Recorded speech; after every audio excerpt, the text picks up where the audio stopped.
Shalom everybody and welcome to Regah Bivrit. We are in Sefer Bamidbar and we're going to have very interesting commentaries throughout the book of Bamidbar. I'm calling this entire Sidra a Messianic edition. Every week we are opening the Parasha and we see a connection from the different Mefarshim, specifically related to Geulah, to Ahavat and to the last days. Today we are in Parashat Beha'alotcha. Now, I want to focus on chapter 11, verse 26 with you. Very interesting passage taking place as the 70 elders, they are experiencing the resting of the Spirit of God upon them. And that's something very important that I want to stress for everybody. It doesn't say that they were full of the Spirit of God. The word in Hebrew, kanuach aleem aruach, the word kanuach, like the word menucha, mean to rest. It says that the Spirit of God was resting upon them. Now, there was something interesting happening with the 70 elders. There are two of those elders who are stayed behind in the camp. And we see something very interesting happening with them, and I want to talk about it for a moment. Now, that's going to lead for a much deeper teachings that's going to be released in Erev Shabbat that you don't want to miss.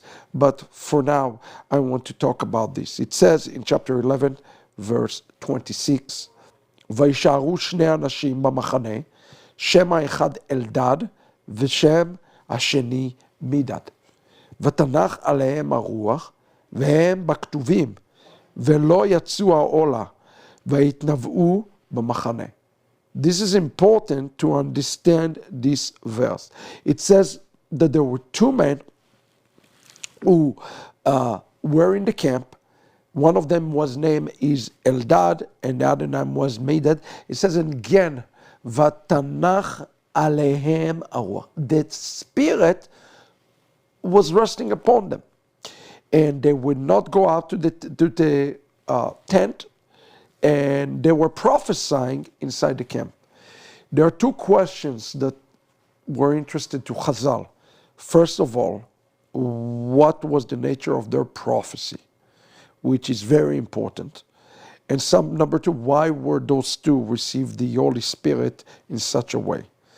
Numbers Rabbah is answering this exact question. Numbers Rabbah explained that the reason that they received such a great prophecy is because they said, and I quote from the Sanhedrin 17, it says, "En anu reuyin we are not worthy to have that level of prophecy."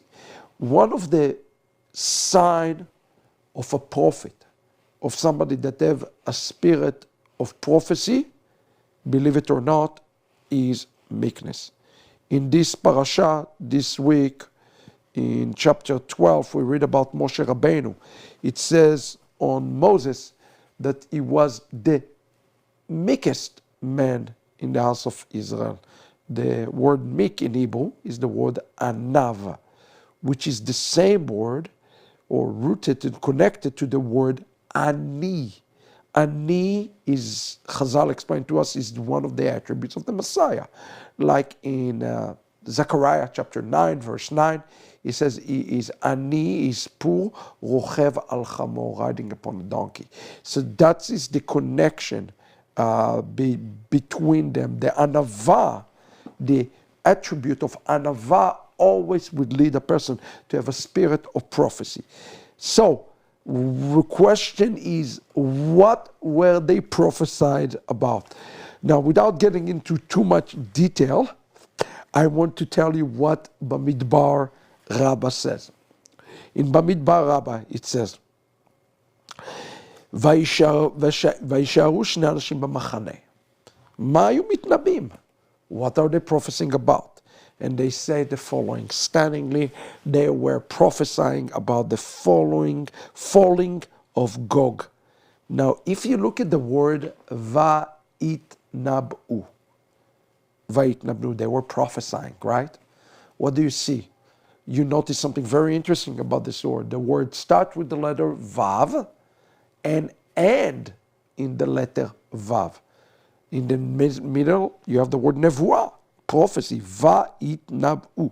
Vav and everything in between.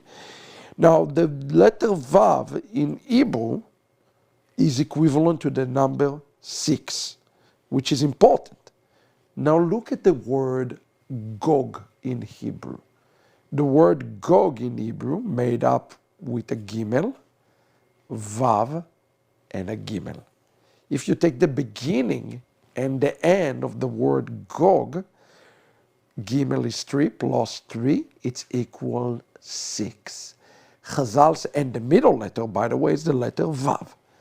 What an incredible connection by our sages. They says that the prophecy of Eldad and Medad were none other about King Gog. We're going to talk about this more this Erev Shabbat, so you make sure you do not miss that. But this is, friend, the Regah Bivrit. We're seeing even in the Torah an incredible prophecy about Gog and Magog. God bless you, everybody. Until next week. Shalom.